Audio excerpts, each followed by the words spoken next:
Hello, everybody. We are back for round five of the European Crossroads from some weeks ago. Hey, Geoffrey, nice to have you back. Thanks for having me. We are in for a treat, a Battlemage versus Archimago. Honestly, I love Battle Mages. I don't dare to play it myself, but I always am go Battlemage. So see if they can make a dent in the Archimago's career path. This is an important match, right? Yeah, this is round five. I believe both players are going into this round being 3-1. So half of the job is done. As a reminder, the goal was to be 6-1 or above in order to get top eight. So really no more losses for both players ideally, but obviously that can't happen for both of them. So Okay, let's have a look at our deck list. First one, Max with the Battle Mage.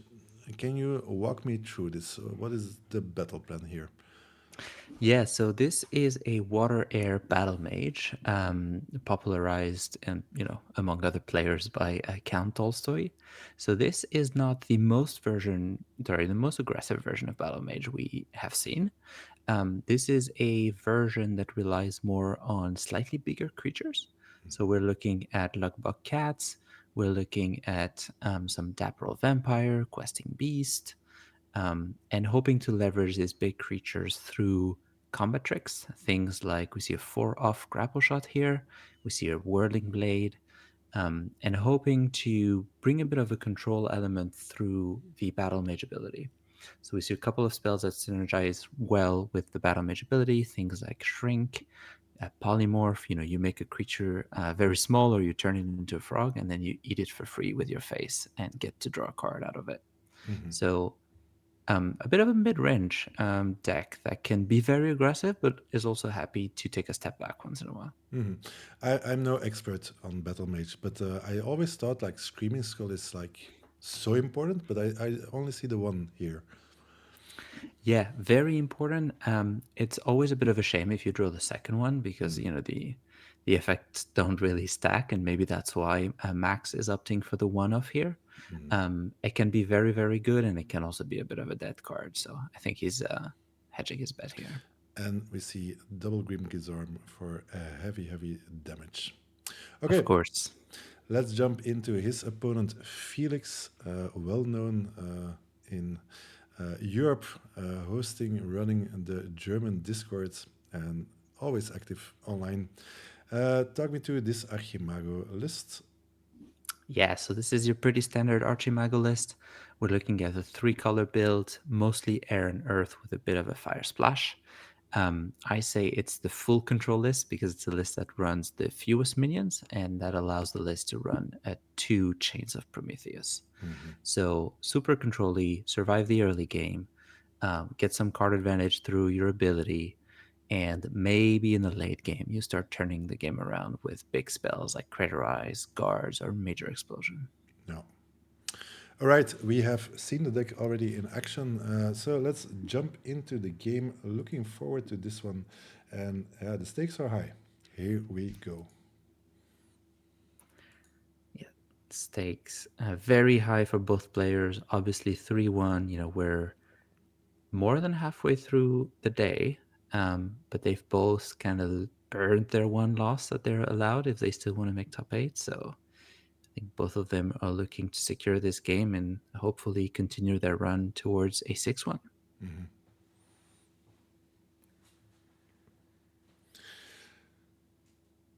So, what is Archimago in and out?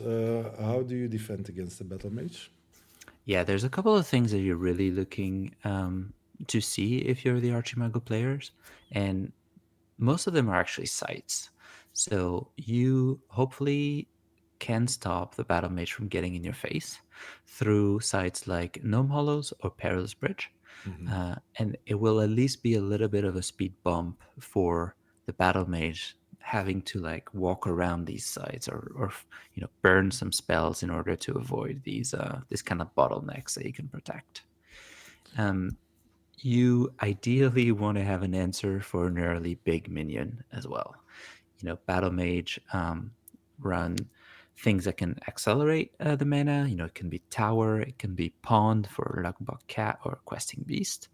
And sometimes Archimago has a bit of issues dealing with 4 power plus minions. There's still a couple of spells that can do that in the deck, but they're a bit rarer than the magic missiles and the lightning bolts that can get rid of 3 power or less. So, as you said, the bridge is there already. That's good. We also saw the lookouts, and I think we saw an earthquake, a divine healing. I don't remember. Magic missiles for a third one. So, thanks, Yes. Felix, for showing a bit of the cards. It's really helpful for us as well. And then a core for the Battlemage, which is nice, right? To accelerate your game plan.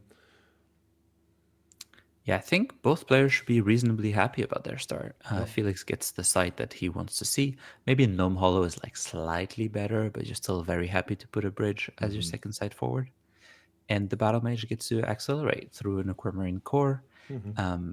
There's a window in the early game where maybe you can go fast enough to overwhelm the Archimago before they get to like 6-7 sites and get to see their card advantage, their healing, etc.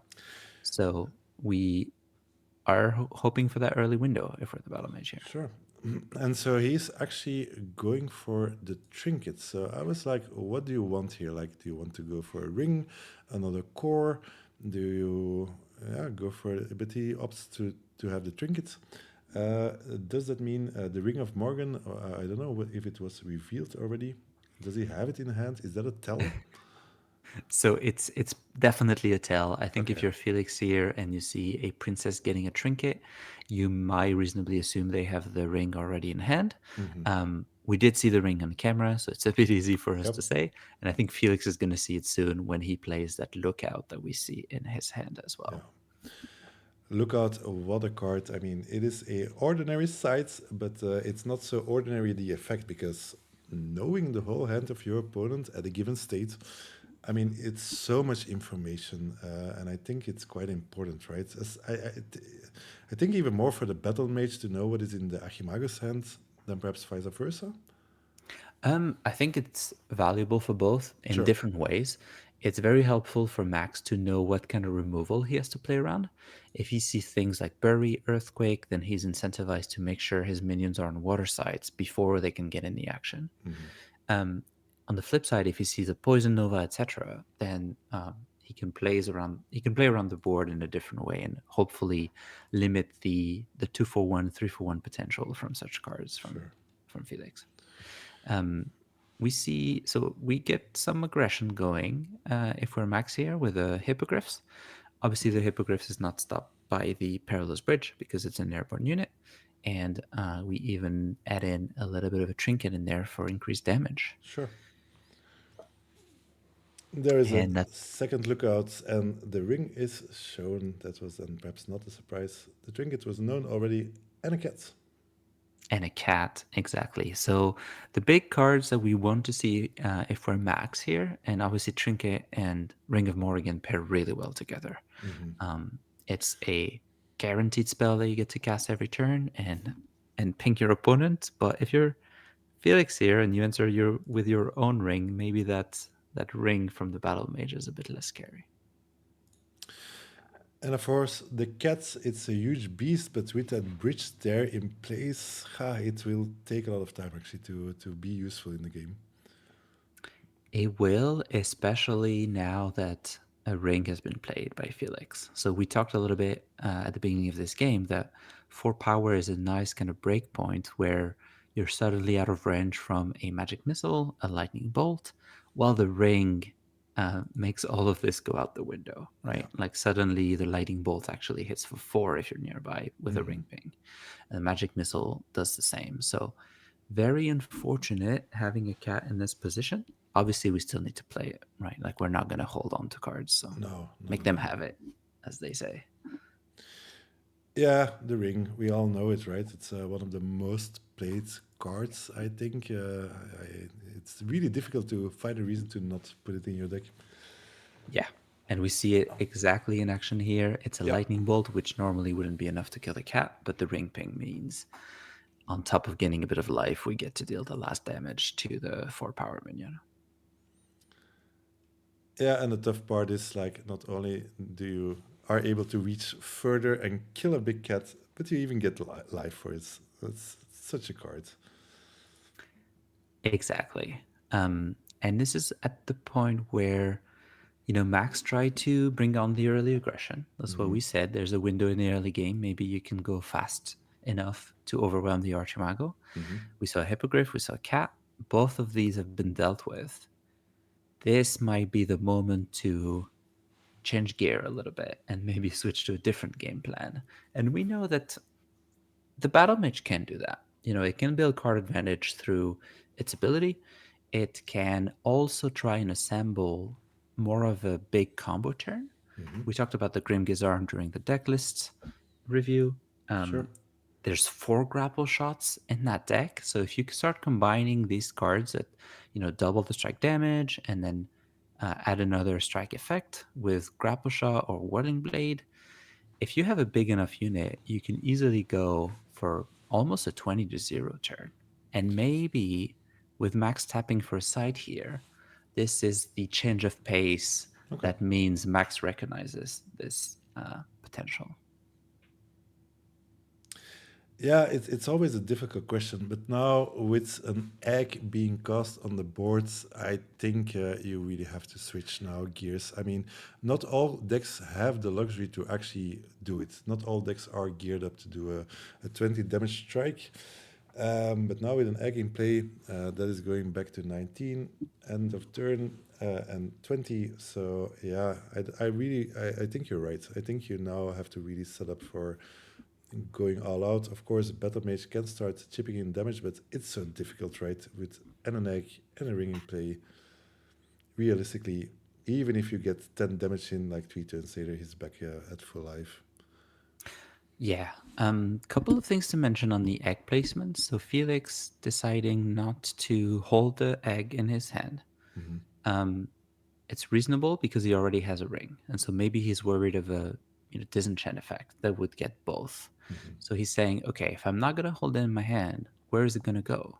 And he opts for the gnome hollows, as we see a second one being played.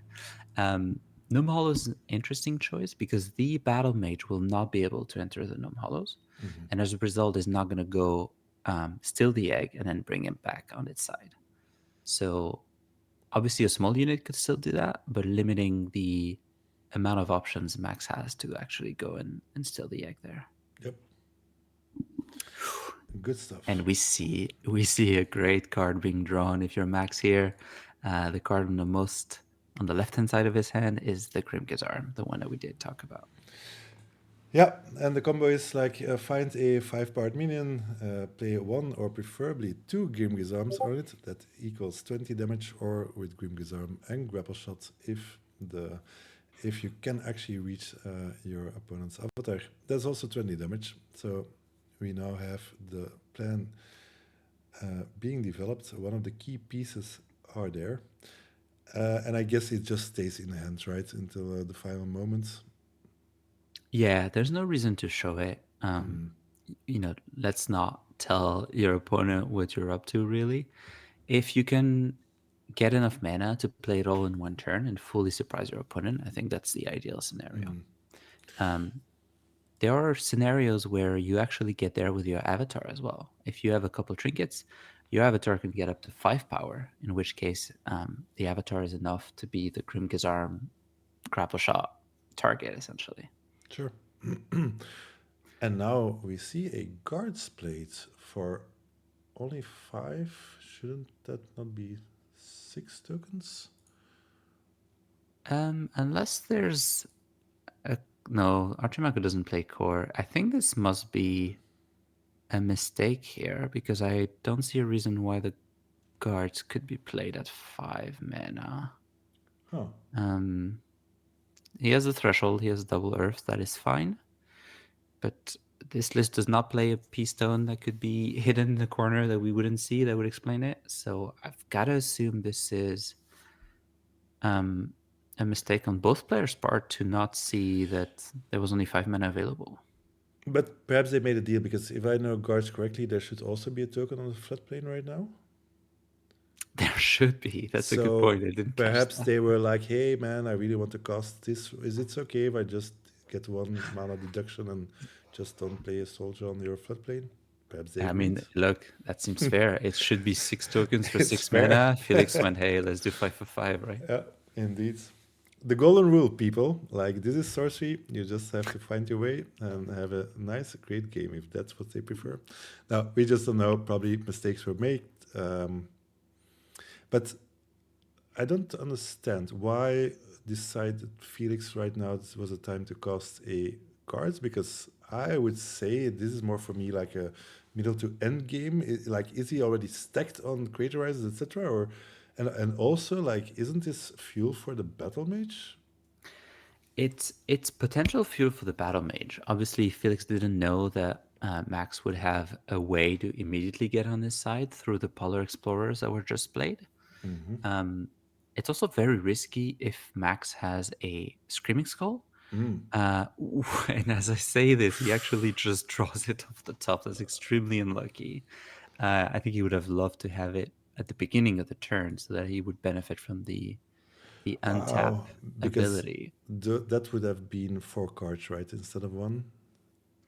There's still a way for Felix to play around that if Max plays the Screaming Skull first. Felix can actually decide to block with all minions on the first True. attack, and Yeah, that yeah. way you limit the amount of card draw that Max gets out of it.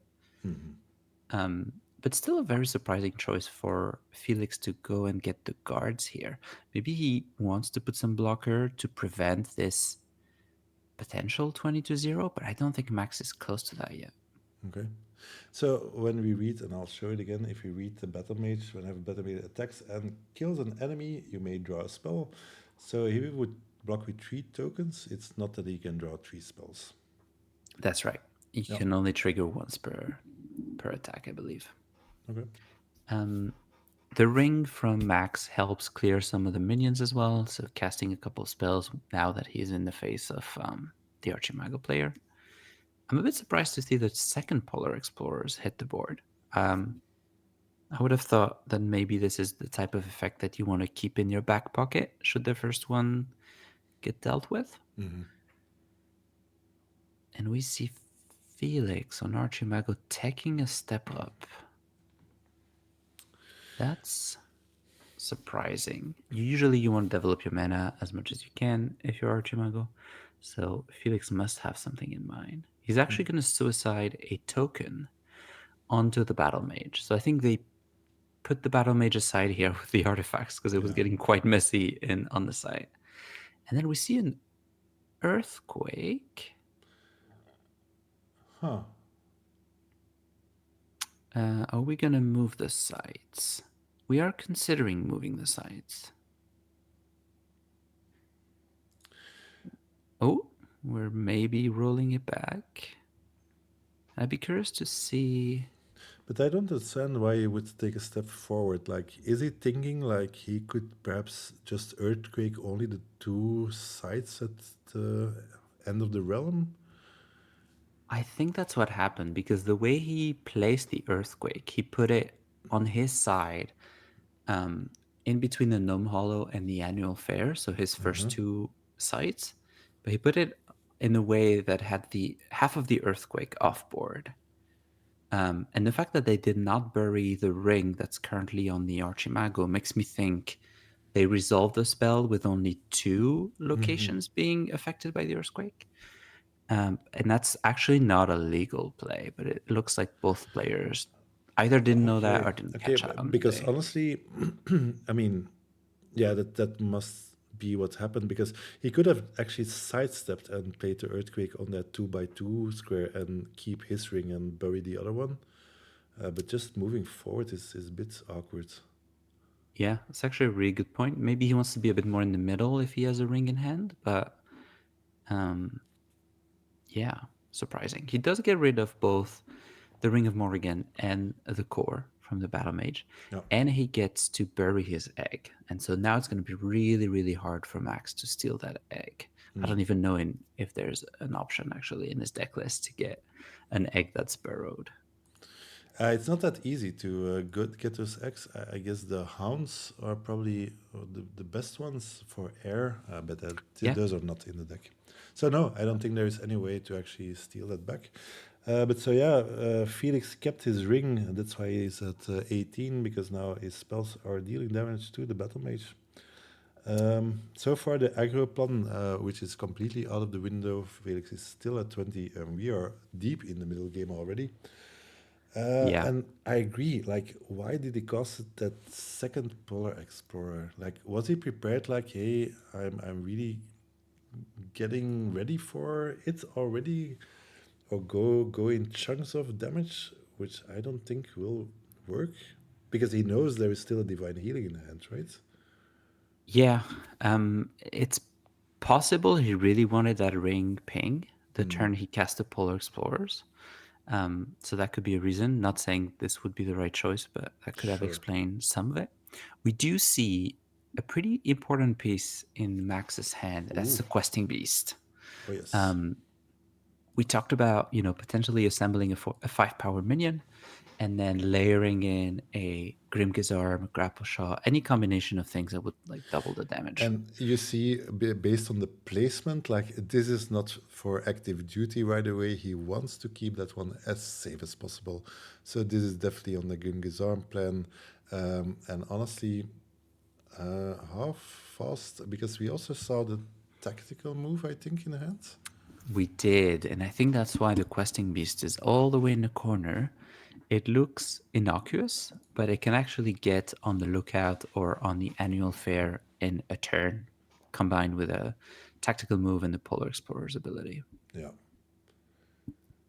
So we're pretty close to having the 3 card combo if we're max here. There's a questing beast ready to go. Hmm.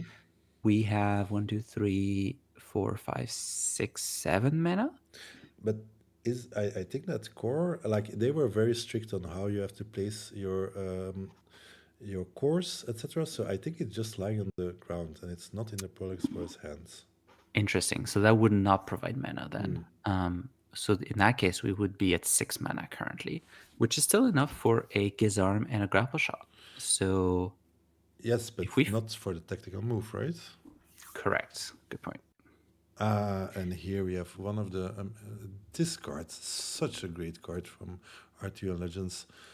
The Great Famine basically deals with everything that is annoying, and there goes the Questing Beast.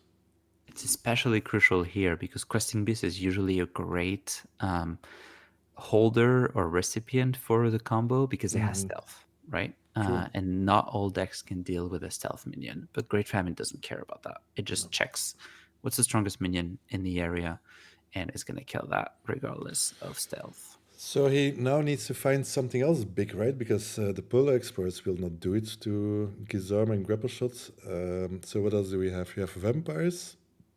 We have Vampire? hippogriffs, I guess. Yeah, I think 4 is a decent spot for power because we have a trinket, so we can make it 5 just by paying another mana. So I think we're looking for any kind of 4 power unit or 5 power unit. So that would be a cat could do it. It could Sure. be a Sir Peleus could do it. Yep. Um, Vampire could do And it as well. that's it. So it's quite limited. And that is a swap being played. Oh, it's so funny. Yeah. So that is a swap. So that ring that maybe should have been under is actually potentially going to benefit Max because he's going to take control of it. So swap, we can't show you on screen because it's not Curiosa, but it is a card that was legal for the Crossroad. It's a water card, costs 3 mana, 2 threshold. You get to swap the location of target artifact or minion with another target artifact or minion. And so Max used it to swap the location of the Polar Explorers with the ring, meaning the ring gets dropped off the Archimago's hand and Max can pick it up. Wow, that was definitely an amazing swap. And then we see an attack. So we are going back to the regular way, dealing damage with Polar Explorers and face. Sure. It doesn't cost much to try it, though I wonder if tapping for sight could help get enough mana to go to 7, 8, and maybe find the combo from hand instead. There's also value in making the Archimago actually use all of his healing and all the spells needed to stay alive. So, Okay. Yeah, the life was going a bit back and forth. I think the token blocked it. so there would have been an angel egg kind of bringing the Ah, of course. Archimago up over That's it. time. Yeah. We see a lot of respect being given to the ring here with a dispel being cast by Archimago. Yep. We see a magic missile to get rid of the Polar Explorers, and we see I believe a Divine Healing's been cast at some point. Maybe not. No, no, I think the ring is just. I know, but the ring. No, it's There's just no the more egg ring. then. No, yeah, but the token was removed. So And we see, is that a Sir Peleus that's been played by Max? I think it is. I think it is under the lighthouse yes. on his back row. So Max has found a chosen one for the combo.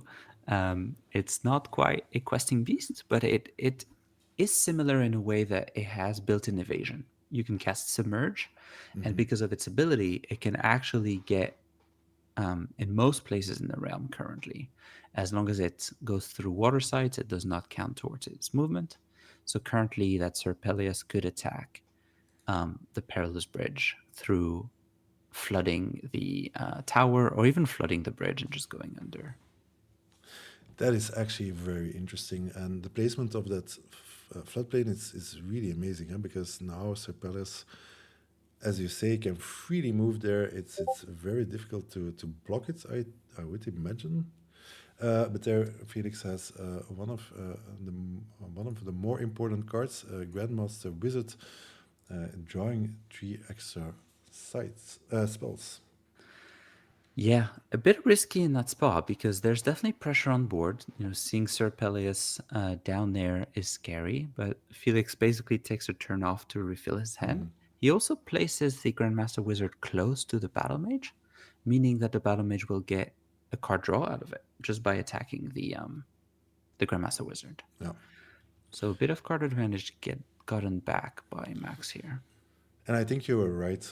Actually, a divine healing was played because he went back up to 20, and now with the 3 damage back to 17. Yeah, for the guys, like so much is happening. How complex is this game? Rings everywhere, eggs, and now a major explosion. Wow. A major, yeah. So I think if you're Felix here, you see the Sir Peleus waiting for the combo, and you go, okay, I might need to start pressuring my opponent because I don't want to let them assemble the 3 card combo that could get me from 20 to 0. And so we see a major explosion. That's going to go directly on a battle mage's face, so that's 7 damage. It will also get rid of the stealth unit because that was a 3 power minion, and Felix will take a bit of damage as well because he's in the splash zone. Yeah, but he got 1 life back from the egg. Back at 16. 16, and now importantly, Max is on 10. And 10 is a bit of a magic number for Archimago because that's craterized damage. We're not there yet. We're still on 7 sites if we're Felix. No, 8 sites, sorry. 8 sites already. So it's just a question of did we find it? Do we have the option to craterize the Battle Mage next turn? And I try to follow as best as we can, but I just he jumped back to 20 lives. So yeah, I don't know. I don't have all the information there. So as it currently stands, 20 life for Felix and 10 for Max. So it's getting scary. He has the tools or parts, some of the tools. There is another Headless Hound, which is also great in preparing. Like there is so many places on the board that can actually hit damage in. So how much time does he still have? So I think in the same way that Felix, I think, panicked a little bit seeing the Sir Peleus and decided to, okay, I'm going to be aggressive now. I think Max probably needs to think the same here. He's on 10. I think the dream combo of like assembling everything from hand and surprising Felix completely might be fleeting away. I wonder if you play the Grim Gizarm directly in the Sir Peleus send. and basically recreate the combo over 2 turns. So Okay. instead of dropping both the Grimgizarm and the grapple shot in the same turn, you have time to set up the Grimgizarm first, and you lose a bit of element of surprise, but it could give you a bit more room to cast something else next to the grapple shot if you do find it next turn. And we see Max here looking at the cemetery because he actually went sideways with the Polar Explorer. So he's like, okay, I actually need to move to the other side so my battle mage can jump back because, yeah, he's expecting other major explosions on his head, potentially something else. So I think you're right. It is really time to start preparing. Okay, and now We we see a get. tactical move. But so Max is like, okay, I really need to get my battle mage out of there. Yeah, so he's going to tactical move to bring a Polar Explorers over there, I believe, which means then the Battle Mage can come back Yeah, to safety on his side of the board. yeah, And I think that's Max respecting Felix's graveyard. So Max does not play fire. So all of the spells that Felix has cast throughout this game are currently in his graveyard. None of them have been banished. So that's Major Explosion, that's Lightning Bolt, that's Magic Missile, tons of damage spell that could very quickly bring Max from 10 to 0. sure. If you have 9 mana, you go Major Explosion, Lightning Bolt, boom, that's 10. Yeah. So I think Max is trying to rebuild some distance between the two avatars in order to avoid that. But what happened now? Because now the battle mage suddenly also tactical. Is that how it works? Like, can So I he? think tactical move was cast. The Polar Explorers went It's where the Battle Mage was, yeah, and then yeah, the yeah. Battle Mage walked back. He can Yeah, sequence which unit moves first, which is because a very cool play. it literally says each ally takes up to 2 steps, one at a time. So he can first resolve the first one, and then the battle mage can actually run away. Oh, that's cool. Yeah, very smart to go in the corner. That's very far from Major Explosion. Yeah. There's actually a perilous bridge preventing the Archimago from taking a step forward as well, which could come in handy. But we have not made progress if we're maxed towards the 20 to 0 plan here. Yeah, but on the other hand, he had to spend all his resources to just flee. Yeah. And yeah.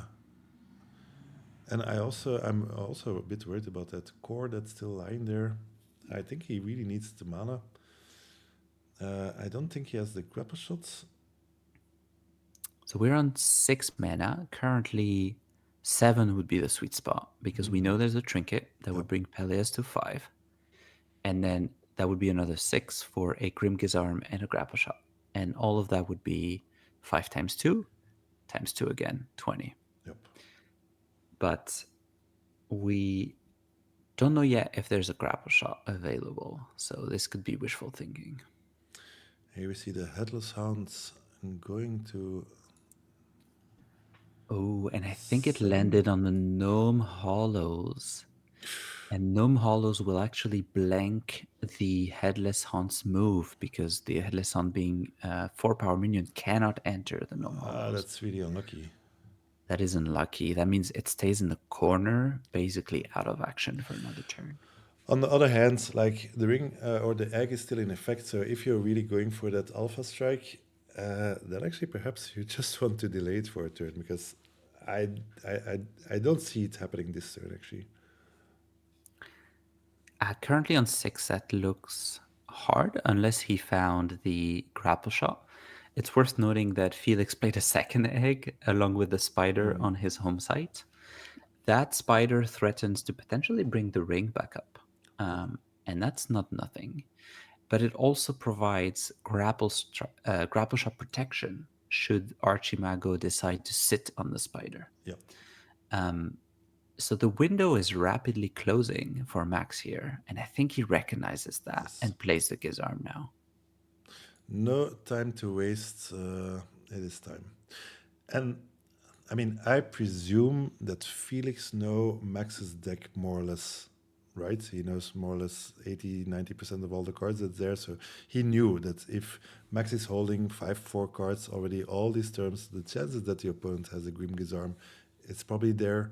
That is what you have to assume, or even when you're at 20 life, that is probably one of the only things that is still scary. So Yeah, yeah, you might as well play it. I think it is safe there. The the famine is gone. Of course, he still has the Black Plague, which would also remove Sir Peleus. But yeah, I think it's go time. He really has to do it next turn. Yeah, Critterize would also get rid of Submerged Minion, but Yep, I think if there's a Critterize, that's, your Peleus surviving is the least of your worry if you're Max, because you're going to go to this door there. true. And we start going through the graveyard if we're Felix. And so I think this is really back and forth. I think both of them present very potent threats to the opponent, and the only thing they can do is just react by being even more aggressive. We saw the major explosion. The reaction was like, okay, I'll drop a Sir Peleus and his arm. And I think we see Felix willing to be very aggressive with his graveyard here, recognizing that he could be on death's door next turn with his Grimk's arm waiting in the wings. Yeah, and again, that floodplain, no spider allowed on the bridge. But of course, Archimago can just move back, which, I don't know, it seems safest, I guess.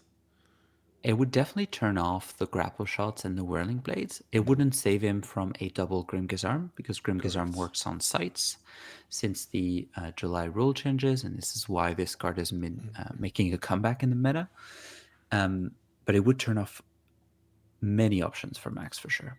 So he hasn't yet taken his avatar action. Let's see if he's going to move back or if he has something different in mind. Yeah, I don't know. If I would be Felix, I would be freaking out. Like, there's a Peleus and a Grim Gazarm. I mean, I mean, if he would have had a card to deal with it, he would have done so by now, I think. You have to go through all the different lines, all the different options you have, because of course you also still need to put him to the door. The game cannot go too long. Ooh, and I And think this is we a see, lightning bolt cast from the okay, graveyard, because that's the only reason you would roll a die here. So I think and it's a lightning bolt cast on a location with two different targets. yep. Um, and a second roll of die means it's probably been recast. If the Polar Explorer is still on board, I'm going to say that this probably hit the Battlemage twice. I guess. And then we see a third die roll, so I think we might be going for a third lightning bolt if we're Felix here. So he just got 9 damage. He's at 1. Wow, how unlucky is this? 3 in a row. And I guess Felix was just going to kill the Polar Explorers. I actually don't know which one he wanted. I don't think you opened the turn by saying, "Oh yeah, I'm going to hit the 50-50 three times in my No, indeed. favor." Indeed. So he was like, okay, I have to, I probably will kill the Polar Explorers and then deal 6 damage.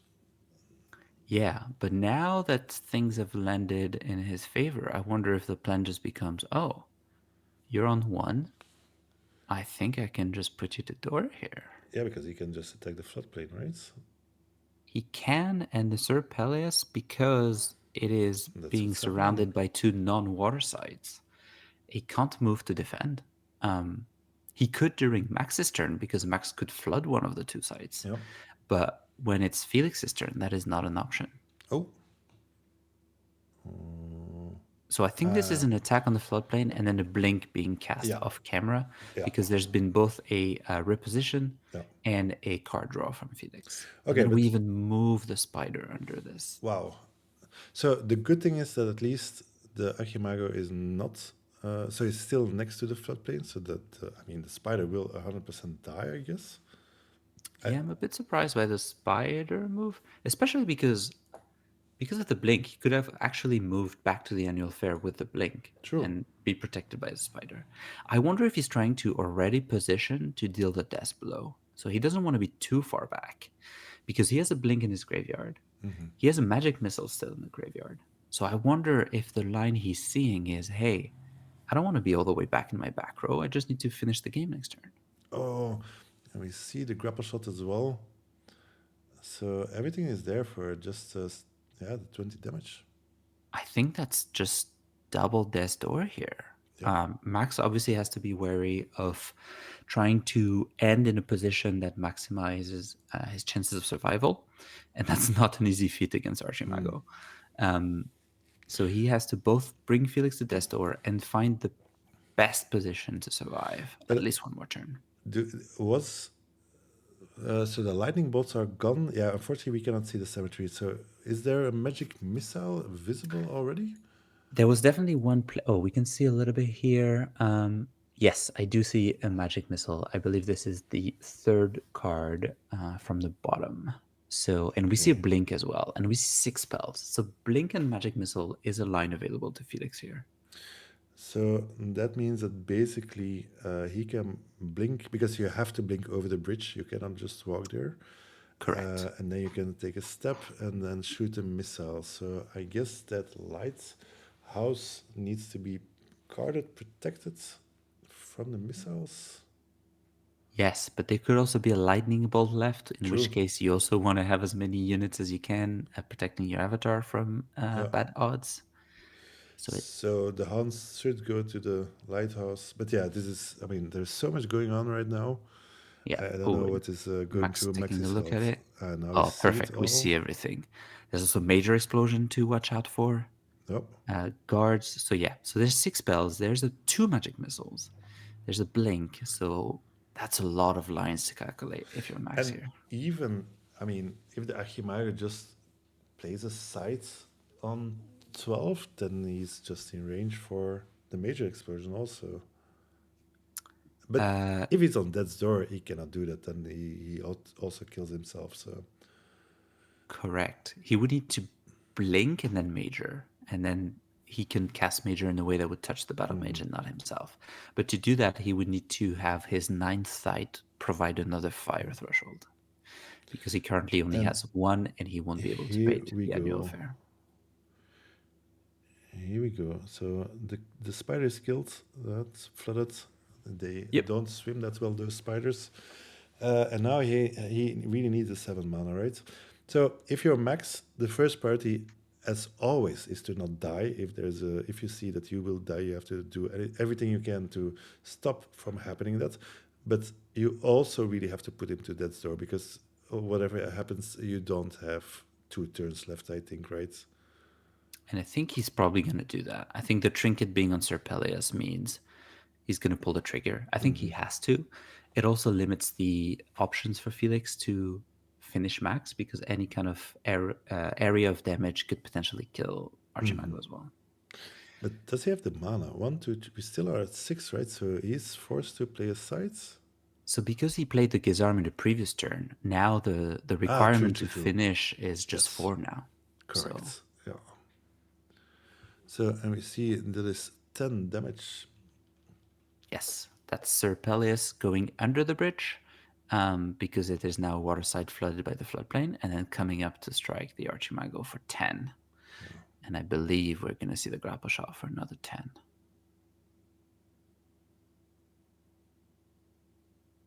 And so that's part one. And That's putting your opponent on death's door with you. And second part is, okay, how do I survive? yeah, but I think he's like contemplating whether to use whirling blades or the grapple shots. And he actually go for the grapple shots. I don't. Oh, he would have the mana. You're Yeah, right. yeah, he And does. that could be interesting. The thing is, now that he's on the surface, he has to go around the bridge. So the whirling blade is a bit awkward here. I don't think you benefit from the free move on the whirling blade effect just because it's not your move and attack. But I could be wrong.